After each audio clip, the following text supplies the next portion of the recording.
எத்தனை பேருக்கு காதல் தெரியும்? ஏதோ நான் வெளிநாட்டு பழத்தை வார்த்தை சொல்லுமா, புரியுதா நான் பேச? புரியுதா? தூங்குற ஆள்லாம் முழிச்சுக்கிச்சு பிரசனம் எதுதான் நல்லா இருக்குது? புரியுதா? சொல்லுங்க. காதல் பக்கத்துல காதல் தெரியுமான்னு கேளுங்க. ஓ, உங்களுக்கு இங்கிலீஷ் தான் தெரியுமா? லவ். லவ்க்கு ஸ்பெல்லிங் என்னடா ஸ்பெல்லிங் பாருடா. நிறைய பேருக்கு பைபிளுக்கு ஸ்பெல்லிங் தெரியாது. பைபிளுக்கு ஸ்பெல்லிங் தெரியாது, ஆனா எதுக்கு ஸ்பெல்லிங் தெரியும்? லவ். எல்ஓ. அப்போ இன்னைக்கு தெரிஞ்சிச்சுல லவ், காதல். காதல்னு அர்த்தம் என்னங்க? எப்ப என்ன புலவர்கள். அன்பு, அன்பு, அன்பு. உண்மைதான், அன்புதான். அந்த அன்பு அம்மா மேல வர மாட்டேங்குது. அப்பா காலப்புல 12 மணி நேரம் சம்பாதிச்சு வீட்டுல டயர்டாகி வந்து படுக்கிறாரு, அப்பா மேல எது வர மாட்டேங்குது? அந்த அன்பு, காதல். அம்மா மேல காதல். கூட பிறப்புக்கு ஒண்ணு நாய் மாதிரி முடிச்சுக்குது. இந்த கூட பிறந்ததுக்கு இருந்தாலே அதுக்கு எப்படி குறைச்சுக்குதுங்க. காதல் எதுல வர மாட்டேங்குது? ஆனா மூணாவதா ஒருத்தவங்க வராங்க பாருங்க, அவங்க மேல என்ன வருது?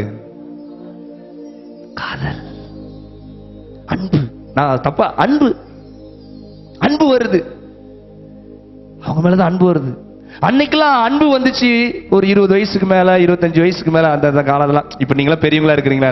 நம்ம ஜீவாஸ்டர் காலம், நம்ம லீலாமா காலம், இவங்க காலத்துல அந்த அன்புலாம் காலத்தை பார்த்தா ரொம்ப வயசு கொஞ்சம் கூடின வயசுல வந்துச்சு. இப்ப அது குறைஞ்சு குறைஞ்சி எந்த ஸ்டாண்டர்ட்லயே அந்த அன்பு வந்துருச்சு? எத்தனை ஸ்டாண்டர்ட்ல இருந்து நம்ம சொல்லலாம்? என் காலம் கூட கொஞ்சம் ஓல்டு ஆகி போச்சு. இப்போ இந்த பாக்குதுக்கு பாரு, எப்படி பாக்குதுக்கு பாரு. இவ்வளவு நேரம் பிரசங்க கேட்கல, இப்ப நல்லா பல்ல காட்டிதான் கேட்கற. நீ சிரிச்சுக்கிட்டே கேட்கறான் பாரு. எத்தனை ஸ்டாண்டர்டா நீ? 8th. புரியுது. இதுக்குதான் விளங்கல. நீ எத்தனை ஸ்டாண்டர்டு? 5th. விளங்கல. உனக்கு விளங்கிட்டு. நீ எத்தனை ஸ்டாண்டர்டு? விளங்கிட்டு. கண்ணை பார்த்தாலே தெரியுதுல்ல. உனக்கு நீ எத்தனை ஸ்டாண்டர்டு? 5th. உனக்கு விளங்குதானா? நீ எத்தனை? உனக்கு விளங்கல. என்ன பாரு, விளங்குது. அது பார்த்தாலே தெரியும் நமக்கெல்லாம் யாருக்கு விளங்குது யாருக்கு விளங்கலன்ட்டு. சரி, அப்போ எதுல இருந்து அந்த அன்பு வளருது சொல்லுங்க? 5th இருந்தே வளருது. எதுல இருந்து வளருது? அந்த அறியாம அப்படி வளர்ந்து வளர்ந்து வளர்ந்து வளர்ந்து வளர்ந்து வளர்ந்து சொல்லி பிளஸ் எல்லாம் கொஞ்சம் வெறித்தனமா பண்ணிடணும்.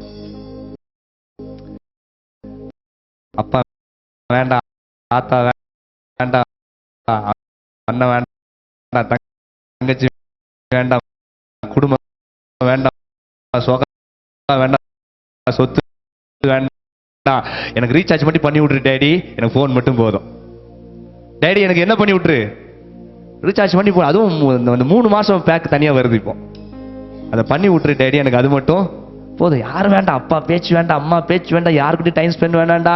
அப்படி தனிமையிலேயே உன் பிள்ளை போதுனாலே அது எங்க எதுல அந்த கனியில வளர்ந்துகிட்டு இருக்கு சொல்லுங்க? அந்த அன்பின் கனி, ஆவின் கனியில இப்பதான் அப்படியே நிலத்துல ஸ்ட்ராங்கா போட்டு அடக்க முடியாம சிரிச்சிட்டு இருக்கீங்க. கவனிங்க, வளர்ந்துகிட்டு இருக்குன்னு அர்த்தம். ஆமென். தப்பு கிடையாதுங்க. நான் சொல்றேன், காதல் என்ன கிடையாது? சத்தமா சொல்லுங்க. காதல் என்ன கிடையாது? தப்பு. பக்கத்துல பார்த்து சொல்லுங்க, காதல் என்ன கிடையாது? ஏய் சிரிம மாதிரி இப்பதான் பாஸ்டர் உங்க பிரசங்கம் நல்லா இருக்கு, பேசுங்க மேல. அப்போ தப்பு கிடையாது. ஆனா தேவன் தேவன் கொடுத்த கிரியைகள், அது ஒரு இருதயத்தில் அது ஒரு உணர்வு. ஆனா அந்த உணர்வை நீ எப்படி பயன்படுத்துற, எப்படி பயன்படுத்துற? அந்த அன்புல நீ இச்சையை கொண்டு வரியா? சொல்லு பாப்போம். அந்த அன்புல உனக்கு இன்னைக்கு என்ன இருக்குது? இச்சை இல்லாத அன்பு. மனசாட்சி தொட்டு சொல்லு. இச்சையே வரல பாஸ்டர்,